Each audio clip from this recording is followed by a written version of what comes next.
Good afternoon.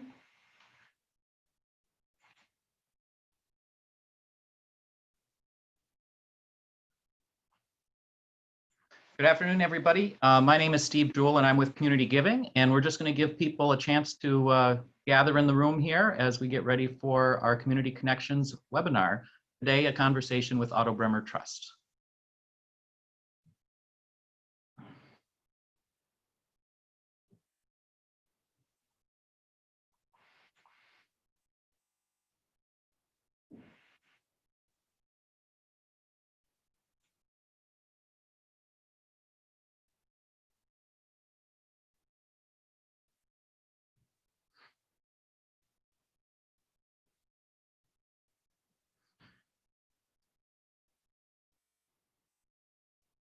For those of you just arriving, good afternoon.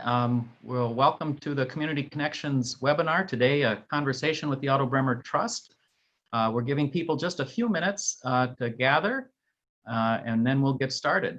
So thank you for joining us today.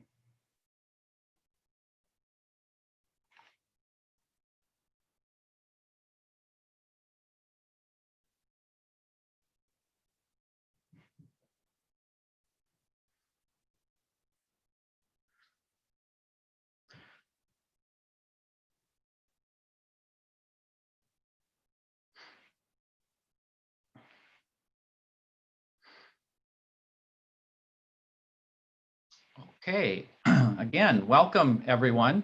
My name is Steve Jewell. I'm with Community Giving, and we want to welcome you to our Community Connections webinar series that we have started during these challenging times where we're all experiencing a new normal and a change in the way that we do business. This is just one small way that we as a collection of community foundations have wanted to stay in touch and support all of you as nonprofits, and individuals within the communities we serve. These are challenging times that everybody's experiencing, but we really have found that coming together over these webinars, as well as just other virtual gatherings, has been important for all of us. So thank you so much for joining us and being a part of today's webinar. It is being recorded, so it will be sent out to all of you following this recording, or following the session, so that you will have this in your records and be able to access it in the future.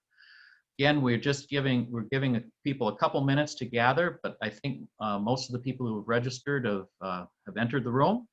So if you do have questions as we go, please submit them through the Q&A tab at the bottom. And we are going to have time after our guest presenters to have some question and answers.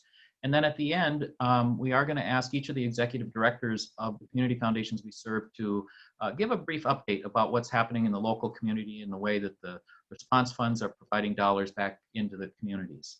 So once again, want to thank you very much for joining us. And now I'm going to turn it over to Holly Witt. Holly is the Executive Director of the Alexandria Area Community Foundation, and Holly will be introducing our speakers for today. So Holly, just a second, Holly. Okay. There we go. Oh, you got me unmuted? Okay. We got you unmuted. Yep. All right, great. Thank you. Well, I would like to welcome Lou and Eric today from the Otto Bremer Trust. As we all know, they're well-respected and well-known funders in our area, and many of you probably know them, have met them, and I've known them both for a few years, known Lou a little bit longer, but we're really excited to hear them today and really appreciate them presenting to us and just sharing any updates from the trust. And, you know, I think as we go through these critical times, it's just nice to know that we've got our friends and partners in the field.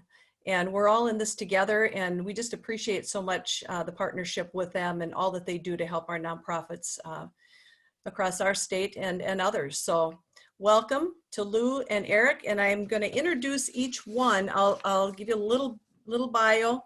Lou Herr is a regional director with the Otto Bremer Trust, and he's responsible for overseeing the Trust's work in the regions outside of the Twin Cities metropolitan area across North Dakota, Minnesota, and Western Wisconsin. He's a graduate of Hamline University Graduate School of Management and the University of Minnesota Morris. Hoo-hoo! And Lou received his certificate in nonprofit executive leadership from the Lilly School of Philanthropy. So Lou will be speaking. Eric is actually going to speak first. I'll give you a little bio on Eric. So he's a program officer at the Otto Bremer Trust, and he focuses on the region of Western and South Central Minnesota. And prior to coming to the Otto Bremer Trust, Eric worked for the Conservation Corps Minnesota and Iowa as the Senior Director of Programs. And Eric is a graduate of the University of Minnesota Duluth and Metropolitan State University. So thank you to you two, and I guess Eric will go first. So I'm going to turn it over to you, Eric. Right. I'm going to share my screen here, I believe.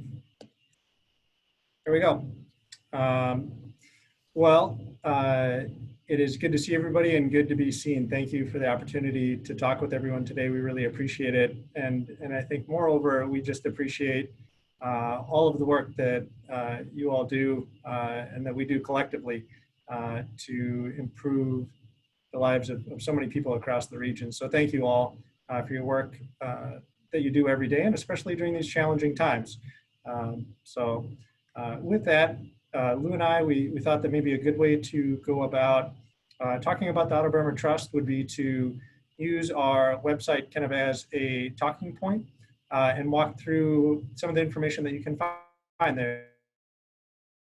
We know that there's an abundance of information on the site, and at the same time, it's not always intuitive to navigate. So walk you through some of that stuff there. And then, so I'll do that, and then I'll hand it off to Lou, and he'll talk about the emergency fund specifically, and we'll dive into some questions after that. So that's the general outline of things today. So I'll just start. If my screen is being shared, can anybody give me a thumbs up? You can see it okay? Okay, there we go, thank you. You didn't know this was gonna be a participatory presentation from the outset, but it is. Otto Bremer Trust, Good Lives Here. I'm just gonna start and talk a little bit about who we are, which you can find on the website, if it loads up here. There we go. So Otto Bremer Trust, we were created in 1944 by Otto Bremer, as the name would suggest. And Otto was a German immigrant. He moved to America and settled in St. Paul in the late 1800s and really built his career in banking and finance, but was heavily involved with a number of civic and philanthropic endeavors throughout his life. And I think that those values carried into all aspects of his life and everything he was engaged with.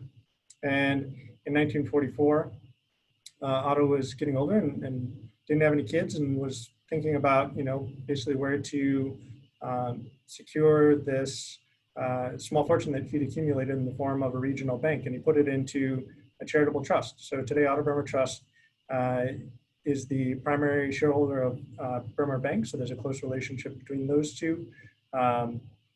And in carrying out that trust, Otto put in place a few different pieces that I think still guide our work today and are important. If you're a student of history, they're interesting, but I think more so because they tell you a little bit about how the work is carried out. So one thing that Otto put in place would be the geography in which we work. Minnesota, Wisconsin, North Dakota, and Montana. For the last 10 years or so, we've really focused on North Dakota, Minnesota, and Western Wisconsin. The trustees announced last fall now, which seems like more than 9 months ago or so, but they announced that the trust would be looking at grant making across a broader geography to include Montana and other portions of Wisconsin and areas of Minnesota that had not really received grant dollars, I'd say consistently in the past.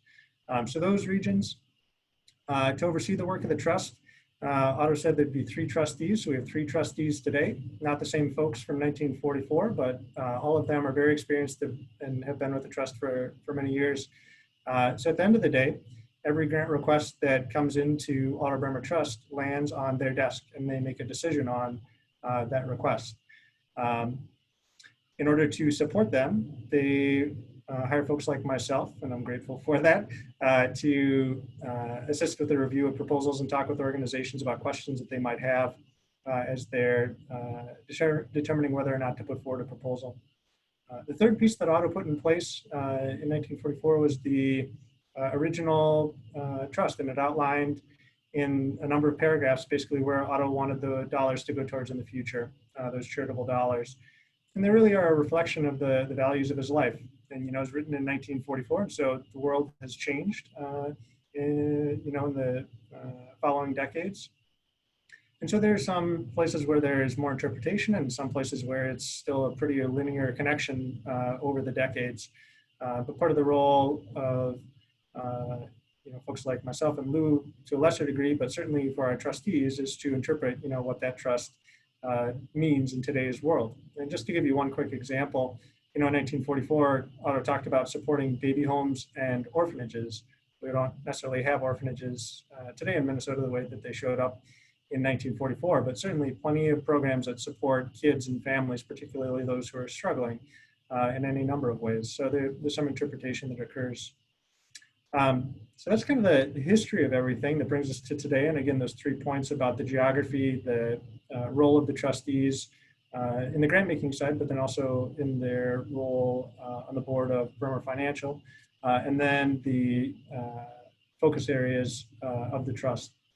So I'm back at our homepage on the website if you're following along, and there's this Investing for Impact section, and this kind of describes, I would say, how Otto Bremer Trust views returns, if you will. I'm going to work from right to left here because I think that'll kind of lead us into the grant making process.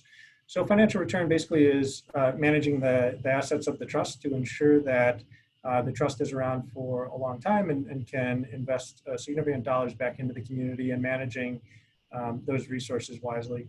The second area is around hybrid return. And what this talks about is something that we oftentimes call program-related investments, or PRIs, which function as loans for nonprofits and entities that perhaps could not receive that type of financing through a bank for any number of reasons. And Luke can talk a little bit more about that if there are questions about that. But the idea is that the dollars that are loaned out do social good, and there's a social return, if you will.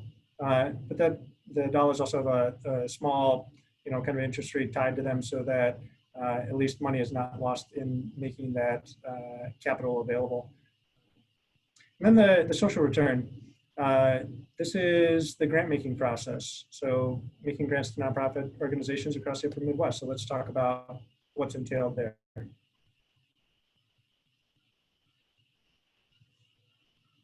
So this is the social return. I'm just gonna scroll down here.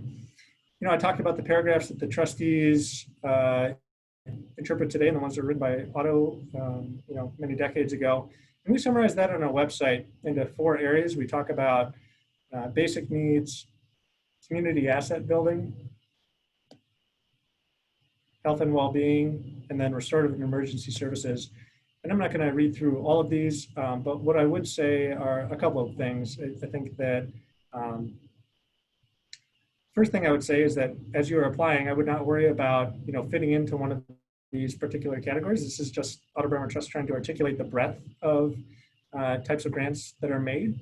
So I wouldn't worry about writing for a particular thing. Simply tell your story in terms of what it is that you do.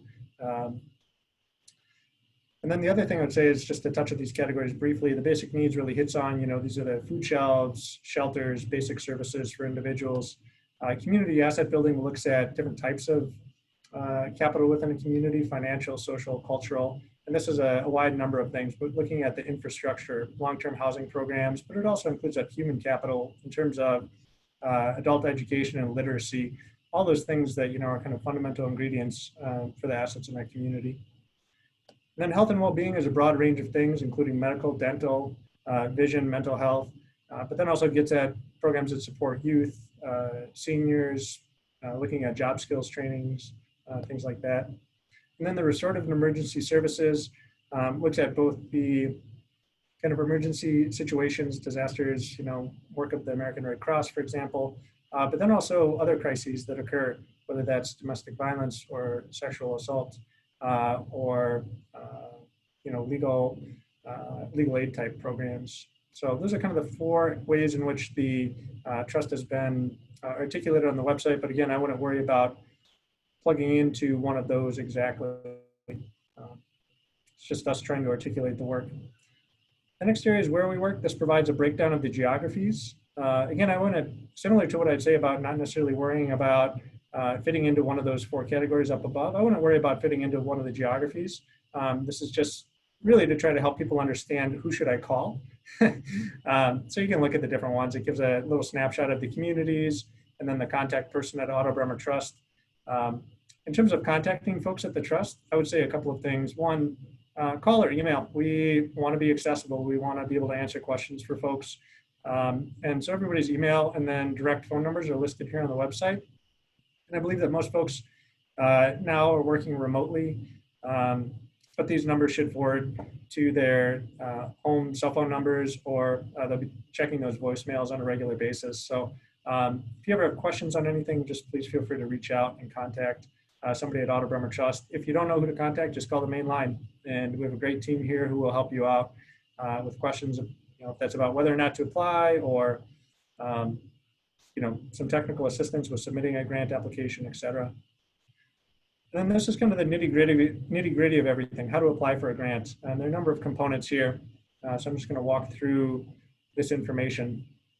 So eligibility talks about organizations that are 501c3 nonprofits and other government entities as well. We do have a focus around Twin Cities funding. And I don't know if anybody from the Twin Cities is on the call right now, so I'm not going to really hit on that too much, but just to say this really focuses quite a bit more on basic needs and kind of pathways towards stability and self-sufficiency. And then activities we generally do not fund are listed on here as well. I always encourage people to take a look at this list if they feel like they're in a gray area. It's not a definitive statement on things, but I think it's a pretty consistent in my few years here at Otto Bremer Trust in terms of things that are not supported. So just walk through those. I'm not sure how the font is showing up on everybody's screens. Annual fund drives and benefits, endowments, other than for the development of community foundations, environmental work, medical research, projects that are primarily artistic in nature, historical preservation, museums and interpretive centers, and sporting events. So those are kind of the things that generally the trust does not fund. And then we do have a non-discrimination policy. And then the last point, which is something that comes up periodically, is waiting period after a turn down. So Otto Bremer Trust has a 1 grant at a time policy, which basically means an organization can have 1 grant at a time, hence the name. But also if an organization applies and is turned down for a grant, we do require organizations to wait 1 year before reapplying. So that bit of information is there on the website as well. Go back up here. And there's application information. This is the 1 time at a grant policy that we just talked about. And it talks about, exceptions that maybe exist for the 1 time at a grant policy. So look into that. And then there's also information about fiscal sponsorship. I would say we don't see a lot of fiscal sponsorship applications, but we see enough so that we're familiar with them. It's not something that is unheard of. So we do work with fiscally sponsored organizations and requests. And that's the type of situation where I would typically encourage organizations, even if they're returning organizations, to just give a call if you're looking at a fiscal sponsor application. It'll help, I think, you get the right information in on the front end and help us on the back end understand exactly what that relationship is and how it works. Talk about the schedule here. So the schedule, we typically work with 4 grant rounds per year. We're posting those dates on a rolling basis. So the next one is June 30th of 2020. And that's a decision November 11th of 2020. So you can see there's quite a bit of due diligence that goes into the review process for each proposal. The emergency grant that Lou's going to talk about here in a few minutes is intended to move much more quickly, recognizing that the needs are really pressing and decisions are needed more quickly than kind of this typical schedule that we work with. So we'll talk about that in a minute. And then the review process. So we do, I would say, a thorough due diligence review process to make sure that we fully understand the proposals that are being submitted and can provide the trustees with the best information possible as they make their decisions. So we review every proposal that comes in. Sometimes there's follow-up information, sometimes requested. Sometimes that's an email. Sometimes it's a phone call. Sometimes it's an in-person visit, not these days, but historically has been in-person visit. So that's something that we're looking at even before all of the COVID-19 pandemic and stay-at-home orders. We were taking a look at, how do we use resources effectively and how do we use technology differently in today's world, and thinking about, are there instances where we can maintain a quality relationship with people and organizations and do so via teleconferencing to make sure that we're being good stewards of the resources and being effective in the work that we do. So that was something that was we're looking at prior to all of this, and I think that right now, as somebody who tries to find the good in every situation, even when they're terrible situations like the COVID-19 pandemic, it's pushing us to really try and see, is this a viable way to do this type of work, and to what extent is it viable? That's a nutshell of the review process, again, focused on getting good information to the trustees so that they can make their decisions. And then the reporting process, we do have a brief report that's required at the end of each grant. I always summarize it as 3 questions and 1 attachment. So question 1, what was it that you proposed to do? Question 2 kind of has 2 parts. 2A would be, what did you do? 2B, what was the impact? And then the 3rd question would be, what did you learn along the way? We're really interested in learning from organizations. We certainly recognize that we don't have all of the answers, and we are not experts on the topics or the communities. That is you all. You are the experts on your community, and you're experts on the work that you're doing. And we want to learn from you. So that 3rd question is really geared towards that. So 3 questions, and then the attachment, we ask for a financial document, basically to see if funds were expended. And then the apply part. I'm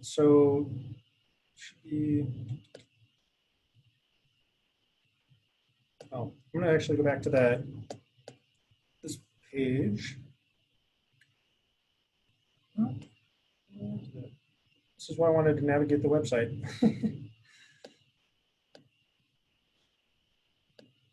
So this is going to hopefully pull up a application page. So if you go to apply for a grant, the first thing that you'll encounter is an eligibility screener. So these are basic questions about whether or not you're able to apply for a grant. So I'm just going to go through 501c3 organization, where are you located, Minnesota. Are these any things that your work is primarily focused on? So these are the kind of discouraged to apply types of things. We're going to say no. And then the last part is the non-discrimination policy. So we ask that you verify that you comply with the non-discrimination policy. It's pretty standard language. And then it says, based on your responses, you can continue to apply. So you can continue, and it'll bring you into the online application. So that's kind of the application, how to get to it. In terms of what is there, one thing that I found really helpful in my previous work, and I think is helpful for folks now, is as you're thinking about putting in an application, you want to see what it is you're kind of getting yourselves into. And to be honest, the application process for Otto Bremer Trust, I think, is pretty straightforward, but I also recognize takes quite a bit of work to get that in. I think the reviews say, somewhere in the neighborhood of 15 hours to put in a proposal. So we recognize that it is an investment of time and resources when those things are limited for folks. But I think in an attempt to be helpful and balance that with kind of the needs of the trustees for information, we put the application questions on here so you can see. So there's the standard grant applications. This is going to pull up the application questions that you'll see. Obviously, this will be in an online kind of fillable document when you actually go to put in the proposal. But all of the questions that you would need to address are listed out here. And you'll see kind of the crux of it, and I think where most time is spent is on this, this narrative section where we ask about different components of your work. And then there's also lists out the attachments that you need, so you can gather all of those up in one place and then upload them whenever you're ready. I would say, just as one tip, we do notice that within kind of a day or two before grant applications are due, that sometimes the grant portal can get bogged down and folks have difficulty uploading attachments in particular. So I would just encourage you to get it done a few days in advance. We are working to increase that capacity, if you will, but it was something that popped up during this last grant round, and I know caused some folks to add a few more gray hairs. So just be aware that sometimes if you wait until the day before or the hour before the grant deadline, that there sometimes can be a delay with getting the attachments uploaded. If you ever run into that question similar to what I said before, I would just, sorry, my video was doing something funny there for a minute, so I reset it. If you run into any issues, technical issues when working to submit a grant application, I would just, again, encourage you to reach out either to the program officer listed on the website or call our main line, and our colleagues, again, are great about connecting you with the correct resource, the correct person to be able to get your questions answered as quickly as we can. With that, I'm going to pause for a moment and turn it over to Lou, first of all, to touch on anything that maybe I missed in kind of our standard grant application process, anything he'd want to highlight. And then also for Lou to jump into the discussion about the emergency grants that are available.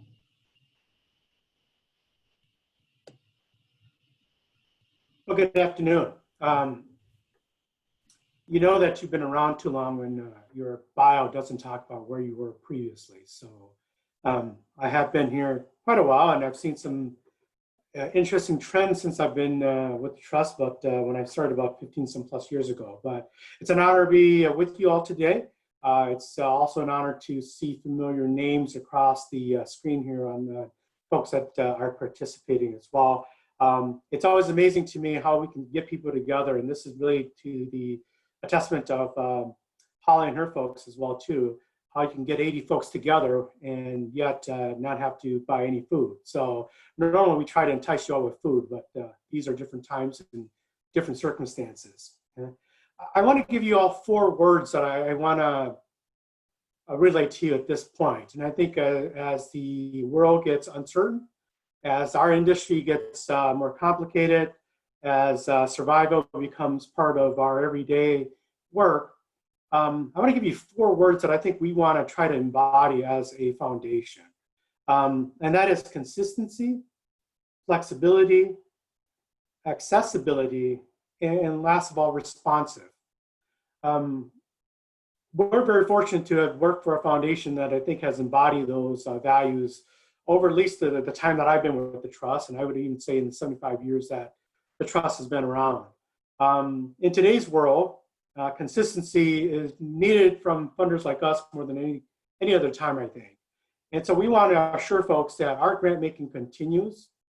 We did not wake up in this pandemic and get creative and try to change our priorities or anything like that. As Eric mentioned earlier, we're bounded by a legal trust instrument or document that really tells us what we can and can't do. That hasn't changed in the last 2 months here. And we want to assure folks that we're working diligently to at least exude some consistency in our grant making. Those dates are published for a reason. The guidelines remain the same. There's no major shifts in what we're looking at in the near future here. So we want to make sure that you folks understand that the grant making of the Otto Bremer Trust continues as it had been planned, as we had anticipated executing. Flexibility, we know that there are grantees who have relationships with us, and so we are working diligently as well too to really figure out how we can be flexible. If it's not a general operating request or a grant that we've given to you, how can we help with that as well too, for example? And so we've offered our accessibility to everyone to make sure that if you do have any challenges, that you give us a call. If you have a grant with us, feel free to give us a call. Again, accessibility has always been a tenet of this organization since I've been around, and prior to that as well. And we want to make sure that even though we are working remotely, we continue to check our voicemails, check our emails, get back to you accordingly, offer sessions like this as well too, so that you know who we are and you can have access to us. The responsiveness piece has always been a tenet of our work. You know, the work that we have done has not been part of a larger blueprint that is going to prescribe to you what we like and we don't like. So part of our unique approach to grant making has always been to be responsive, to really look at what is out there that is in need of resources from a foundation like ours. And so we've always tended to not come up and go, we have the answers for you. We've always tried to listen to you guys to see if what is it there that would need resources to do what you need to do. We've always strongly believed that people, local folks in communities know what's best to help address some of the challenges that are facing their communities. So those things remain steadfast in these uncertain times. So I want to just make sure that anything, if you walk away with today, that you do keep in mind those 4 words that I've used today, because I think we're trying to, I know that we're trying to embody those as much as we can to make sure that we're providing you with consistency, flexibility, accessibility, and responsiveness in this time and age. Part of the responsive approach has been to try to get ahead of the challenges that are coming our way. So about a month ago, the trustees launched a $50 million emergency fund. Some of you have already received some of those grants. Some of you are probably contemplating on submitting something to us. That fund was designed, put together specifically to make available funds for immediate and long-term needs to really help cushion the financial impacts of the coronavirus outbreak. This emergency fund is not an opportunity to be creative in sense of new projects, but really it is. What is impacting your organization at the moment? Whether it's an increase in demand for what you do, or if it's impacting you in some financial way, that's how we want to look at this emergency fund. We're not looking for new ideas. We're not looking for innovative approaches to this. We're truly meant to be responsive in a sense to make sure that there are funds available to support some of the challenges that nonprofits are going through at this moment here. Okay? The trustees, in announcing this emergency fund, have pretty much, what they did was open up the toolbox and said, you know, we don't want it to be just simply grants or loans. We want it to be anything. We'll contemplate pretty much anything or a combination of both of those two to try to see what we can do to help our nonprofits weather through this time and to be able to continue to serve the folks that need the services there. Okay? So part of this response was also an opportunity to fully utilize the resources that we had in terms of the tools. And as of late, the trustees have been doing that to be flexible. We're not dictating much to organizations because there's not much to do that.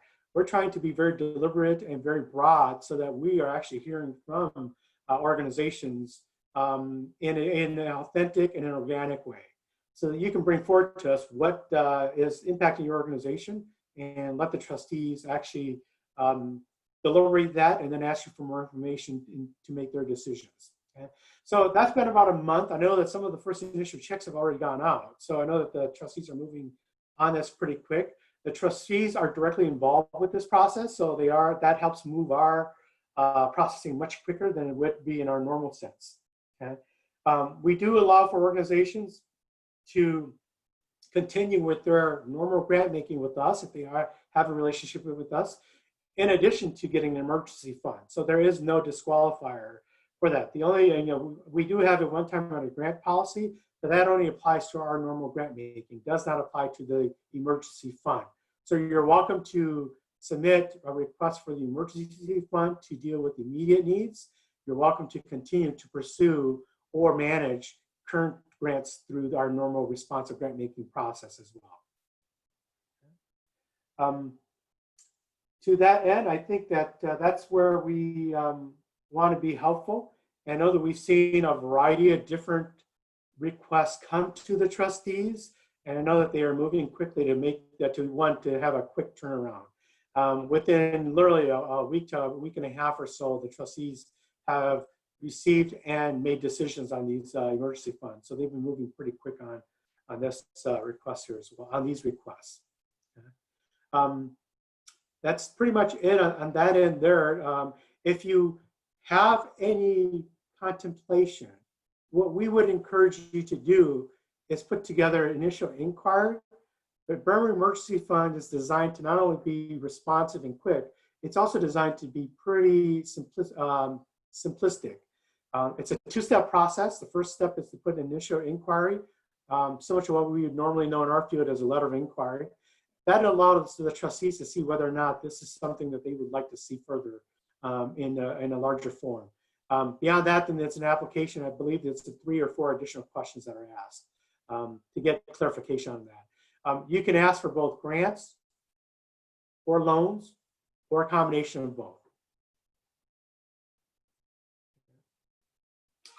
And if you have any questions, you're welcome to do so. I believe Eric's going to pull up our emergency fund on our website, which would be the easiest way to start the process. Again, when in doubt, go ahead and submit something. It is a pretty simplistic process to get some information from you so that we can at least, the trustees can at least say yes or no to a further request or application, excuse me. I just want to show folks this really quick. We mentioned the 2 parts to the process. Right on the banner of our homepage, and this banner should be across most of the pages. Just going to pull this up. This is the description of the emergency fund, and all that information is there. And then the application process, there's a couple of links. It says initial inquiry. Those both bring you to the same place. Yeah. As that is loading, you can see this is it. So there's basic organization information, your name, your address, if it's a loan or a grant, or you can put dollars in both of those fields if you want a combination or request a combination. And then there was just a question that I answered live about, if you have a current grant, can you apply? If you have a pending grant, can you apply? The answer is yes to all of those. And I would just be aware, and I think we ought to be clear that it doesn't have any impact on those things. I think that we don't want there to be any misconception that if you receive emergency funds through this, that somehow it impacts a pending request, or if you request 6 months down the line or whatever. I would not be concerned about that at all. It does not. And then these are the 3 questions. So intended to be fast.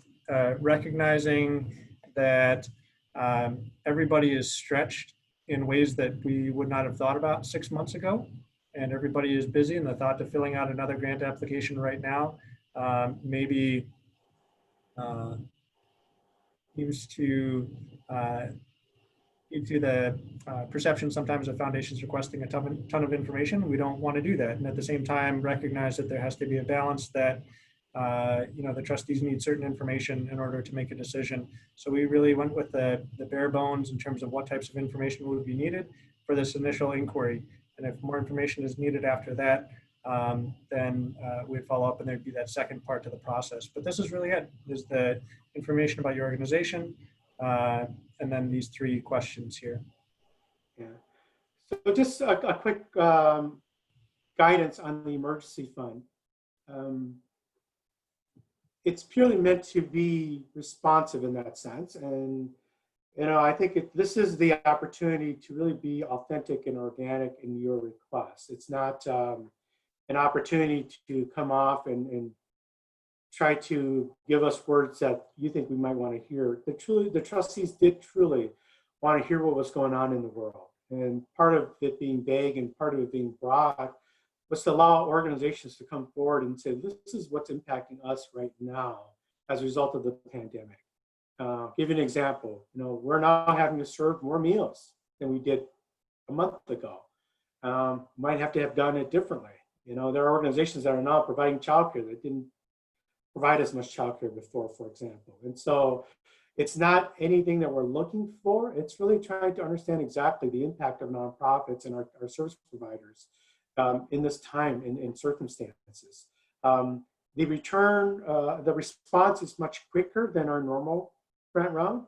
And so you will get an answer much quicker. You also will get the resources to you much quicker than we would in our normal grant processing as well. There's a question on the ability to host a fund for a community. We don't have that kind of ability. For those that aren't familiar with the Otto Bremer Trust, including the trustees, we have about 20 folks. And so we don't have the large size capacity that most foundations would have to process that. I would really have you have conversation with Steve and his colleagues to really talk about those particular approaches. We're not designed in that way. I think there are also some provisions around private foundations taking in donations as well too, or contributions as well.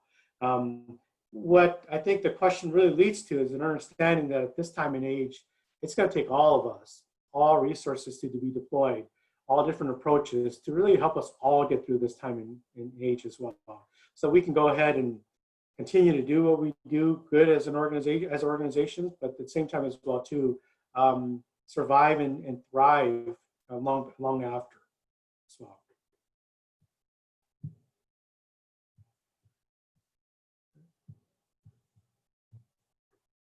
And if you have any questions, feel free to call us. That's the one thing that we want to make sure that comes clearly, is that even though our offices, much like most of yours, are closed at this point for a good reason, we are accessible, and we truly want to make sure that you folks are getting the answers that you need, the direction that you need, and if we don't have it immediately, we'll find it for you. And we do offer some great recipes from time to time again as well. So, got a good zucchini bread and banana bread that we've been making here at the house. That's wonderful, Lou and Eric. Thank you so much. I'm going to turn it back to Holly, who's going to lead us in some of the questions and answers that have been coming in. So, Holly? Sure. I have a couple questions here, and I'll leave it up to you two who wants to answer. But the first question is, what has the trust learned from the Emergency Response Fund to date? Have requests differed by geography? And just any helpful, what would be helpful for nonprofits to be aware of when accessing that fund? Yeah, I can speak a little bit about that. We don't have the full details. Again, we're not, our staff is not directly involved. From what I've seen, it's across the board, particularly for operating. Again, those two particular buckets. It's for sustaining operations because of the pandemic. What we're also seeing is just an increase in demand. And our organization didn't budget for extra meals. They didn't budget for extra transportation costs. And so we're seeing across, at least the grants that we've made so far have been encompassing those two particular approaches there. They have come from everywhere in the 4 states. Now, this is one of the first opportunities that we had as a foundation to start doing grant making in also Montana and eastern Wisconsin. So as long as organizations do work within those 4 states, the impact is within one of those 4 states, we have contemplated emergency funds for that. Whereas our normal grant making process has yet to expand that far. We're still keeping it to the regions that we have been working under for the last couple of years here. The maps that are up are the ones that we're still sticking to. But for the emergency fund, they've come from as far west as the far frontiers of Montana and to all the Green Bay Packers territory in Wisconsin. So it's quite broad from what I've seen, at least the letters that I've signed as well. Okay. I believe the trustees have seen more than 1,200 applications so far, or at least inquiries so far. Okay, great. I do have a couple other questions. I might have 3 here. One question comes in and asks, is there a 990 reporting requirement for grants? So if someone's filed a 990 postcard, are they eligible to apply? Yes, we will. We do get postcards, and because we work with so many different sizes of organizations, we are familiar with all sorts of that. But we do require some systemic accountability system in terms of following the 990s. So if you're under that threshold and just do the certificate, we'll just need a copy of that certificate, or the confirmation or receipt of that submission. Okay, great. Here's the next one. About how long does it take the trustees to get back if you have applied for the emergency funding? It's been pretty quick. It depends if they have asked for only a grant or a loan. The loan funds are taking a little bit more discerning to get through. The trustees are also utilizing and waiting for the Paycheck Protection Plan as well to see if that would complement what they put together as well. But I do know that the grants have been going out consistently. So if you have submitted something for a grant that you've not heard anything, one, check your spam or junk file first to see if you've gotten any correspondence from us. If not, feel free to email me and I can try to find out for you if, where that status might be. Okay. Here's a quick one that just came in. It asks if a nonprofit just received their 501c3, they haven't even filed a 990 yet.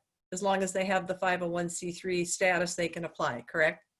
They can, as long as they have that 501c3, or if they're coming in as a fiscally sponsored organization where the fiscal sponsor is coming in on their behalf, we will look at that as well too. We don't preclude organizations to come to us in any of the life cycles. Do know with any kind of risk assessment that a new organization is higher risk in that. We're now testing you for your systems. We're testing you for your mission. We're also trying to understand exactly how do you do your day-to-day work, or how will you do your day-to-day work. And so it is a higher risk level for us to be involved with that. But that has not ever precluded an organization to come to us. Okay. And what is the average grant amounts for those emergency response grants, Lou? We don't have that data yet because that's still moving so fast. Give us, with anything, it's going to take us some time to crunch those numbers, but we unfortunately don't have that at the moment yet. Okay. I just wanted to circle back to that question earlier about an organization that just became a 501c3, and I think this applies to any organization out there. One feature that I didn't highlight on our website is there's an area where you can search grants going back to 2014 by organization, by geography, by any number of things. But I just know from my experience prior to coming to Otto Bremer Trust that it is really helpful to see, what organizations have been funded in the past and at kind of what dollar amounts. So that would be helpful for our typical kind of responsive grant rounds. If you're wondering, might my organization fit for kind of the ongoing grant work of Otto Bremer Trust, it's a very kind of practical place to look, I think, and just see what has been funded, not just in your region, but broadly across the states that Otto Bremer Trust works. Mm-hmm. Okay, another question here. Have you seen grants? Let's see now, I just had something go over this. Funded for cross-cultural community building work. I don't know if that means through the emergency or just through your responsive grant making, but. Yeah, that doesn't seem like an emergency fund request. It seems more in the responsive request, and we can take a look at that as well. I do want to give you some caution for the audience as well. Grant making is not black and white all the time. It's not just simply figuring out how you can fit within our boxes. It's really looking for, in our work, we provide a very holistic, a holistic approach to assessing our applications. Sometimes it's because of time. You're too new, you don't have any track record, we don't know the issue well enough. The organization's not ready, even though it has issues that we might be historically supportive of. There's a lot that goes into consideration. What I would really encourage folks to do is give us a call, have a conversation with us and say, here's where we are, here's what we're doing. We tend not to read proposals. Our jobs are not reading proposals. Our jobs is really trying to do the research and try to understand the issues and how relevant the organization is to addressing those issues. At the same time as well, too, do they fall within the legal trust that we have to work with that? So it really, again, that issue of cross-cultural work is not an elevated issue here or priority, but it depends on what it's trying to do. Again, it's the purpose of it. Does it address an issue that is important in the community? It's such that we can fit within the trust. We'll take a look at that. Mm-hmm. Okay. Do we have time, Steve? How are we doing? I do have some more questions, but I think we have time for one more question. Okay. Okay, now this question, there's two. To me, they're a little similar. It asks about if a fiscally sponsored organization applies, can the parent CF also apply at the same time? Yeah, so that's probably coming from one of the community foundations as well. Yes, there is an exception to our one grant at a time policy, which is an organization, the host in particular, can apply on behalf of a fiscally sponsored entity and at the same time get a grant for its own support as well. Yes, we can look at that. That is an exception to the one grant at a time policy. With regards to the emergency fund, that's not what, from my understanding is, the trustees are not looking at fiscal sponsorships for the emergency fund. Okay. Okay, well, thank you, Lou and Eric, very much. This has been very informative. And if we still have questions, we will definitely still follow up with Eric and Lou and see if we can get individual answers if we didn't get them all answered. So if participants still have questions, please do still submit them and get them to us, and we'll try very hard to, I'm sure Eric and Lou will be very responsive and get back to you on the answers to those questions. So thank you very much. We really appreciate it. We wanted to just go very quickly to have a brief update from each of our executive directors who serve various communities that we are part of, and want to start back with Holly Witt, A for Alexandria. So Holly is executive director in Alexandria, and Holly, you want to just give us a quick update? Okay. One of the things I really wanted to make sure that our nonprofits are aware of is that we had an upcoming Difference Maker grant round coming up the end of this month. Our board has decided to suspend the Difference Maker grants for this year. Those funds have been sent over to the Response Fund. And so, and then some additional funds have been added, and we've been community members and donors have been giving into that fund. So we have been meeting, I think this will be our third week, our grants committee, to make decisions. So we are looking for grants to come in. We have funded already 6, and we will meet again on Thursday. I did want to mention, though, we do have the Ruth Mcdonald Fund. That will continue to be open. So you can go to our website and take a look at that. And that's for health and wellness related work that you're doing. So that one will be open. And then we do have the Response Fund.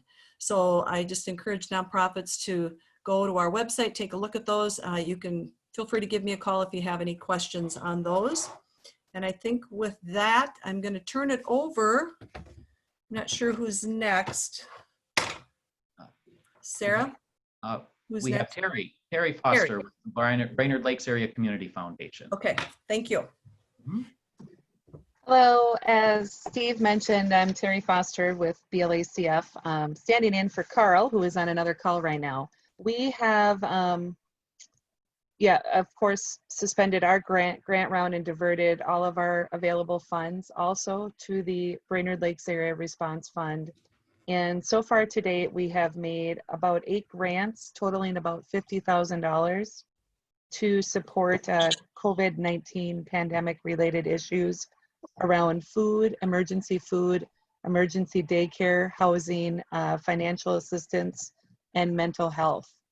Kind of a fun story, our board actually approved funding for emergency daycare services for frontline workers the day that the governor said, put in place our stay-at-home order, we had that daycare service available. So really trying to meet the needs of our community as quickly as we can. We have about $70,000 left of our funds, and we have 4 more to look at this week, and we'll continue to meet weekly. Thank you very much, Terry. We're now going to go to the St. Cloud area and the Central Minnesota Community Foundation with Carol Turnow, Executive Director. Thanks, Steve. The Central Minnesota Community Foundation has been also working on their Response Fund grants, and we've been working along with all of the other foundations that serve our region, the Initiative Foundation, United Way, Centricare, Morgan Family Foundation, Excel. All of us are gathering together once a week to find out who has money, what kind of needs are we seeing, and how best can we use our funds. We have currently about $140,000 left in our response fund. There are donations that are continuing to come in. We've granted out about $50,000 so far. We average about 5 requests a week. And just to clarify a little bit, our application says that it can be used for immediate needs, and then it's also going to be need for post-COVID-19. So we are reserving a portion of the money currently for those needs, recognizing that a lot of the nonprofits are going to need some help with sustainability, new innovations, new collaborative partnerships. So we want to make sure that we are paying attention to those things as well. Then, so when you apply, and if you've applied for operating money, current operating money, but you still have money available for current needs, know that what we're right now looking at is those immediate needs. Along with our response funds, then we're also doing the virtual bus tours with United Way. And that's based on our response and relief funds, what we're seeing in applications coming through, great projects that are serving these immediate needs. So last week we did Catholic Charities, Boys and Girls Club, Neighbors to Friends, and the Good Samaritan Fund. This next Monday, we're going to be showcasing 3 more nonprofits.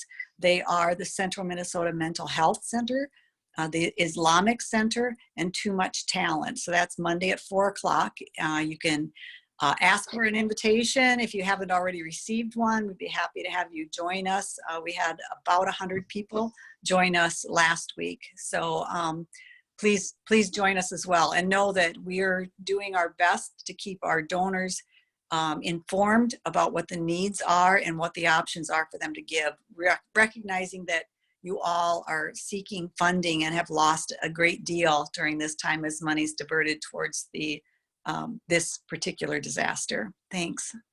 And now we'll go back to Wilmer and hear from Sarah. Antonson is the executive director of the Wilmer Area Community Foundation, and I help support Sox Center as well. So the Wilmer Area Community Fund is up and running. We have secured about $200,000 into that fund to date.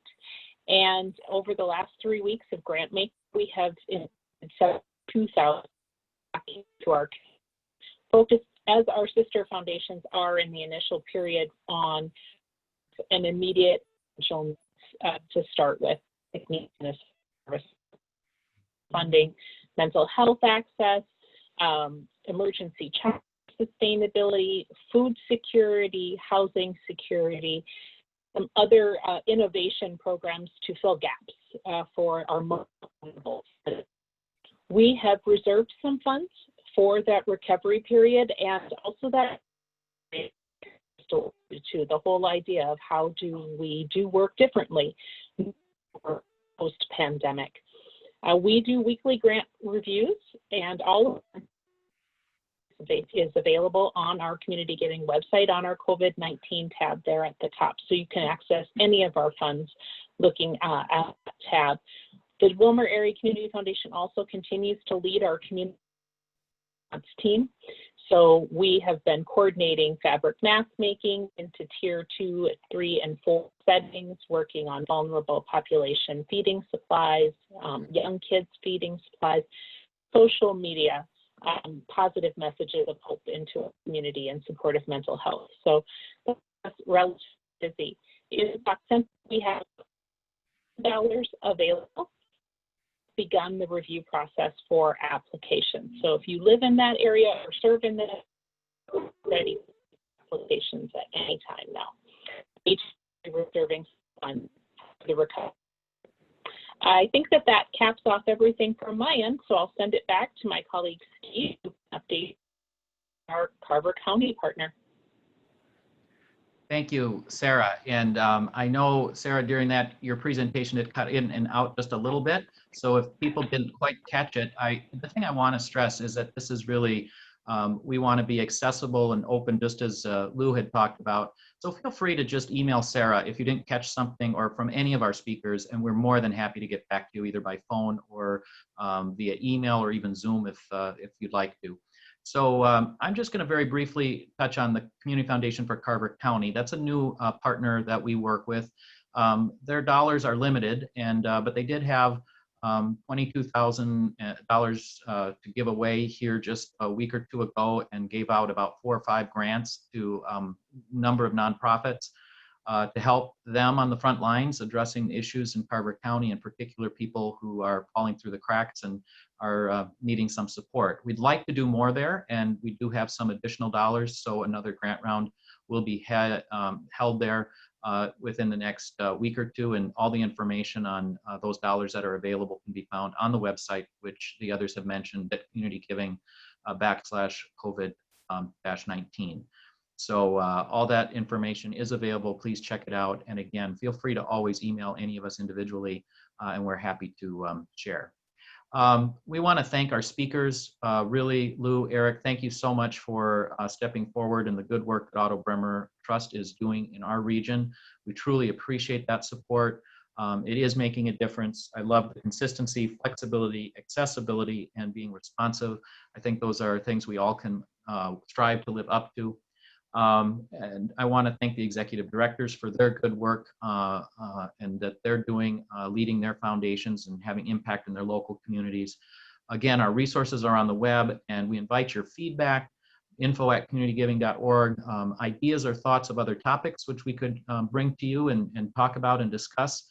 Want to mention that starting on Friday is Give at Home MN, which is a campaign to really encourage donors to give to nonprofits. And just like Give to the Max Day is in November, the Give at Home MN is another campaign, and to encourage people to give through Give MN. So if you have a Give MN site, now would be a time to check that, and maybe get involved with some social media and promoting and encouraging people to give to your cause for the work you're doing on the front lines. And next week, a topic I think that has been resonating with many people is that we're seeing some wonderful examples of virtual fundraising, virtual gatherings of people in ways that they're being creative and innovative. And we're going to be highlighting some of those next week. So come back next week, Tuesday, 2 o'clock. We look forward to connecting then. Thank you so much for tuning in. And again, thanks for the good work you're doing. We all are in this together, and you all are making a difference, and we truly appreciate what you're doing in our communities. So thank you, and have a good rest of the day.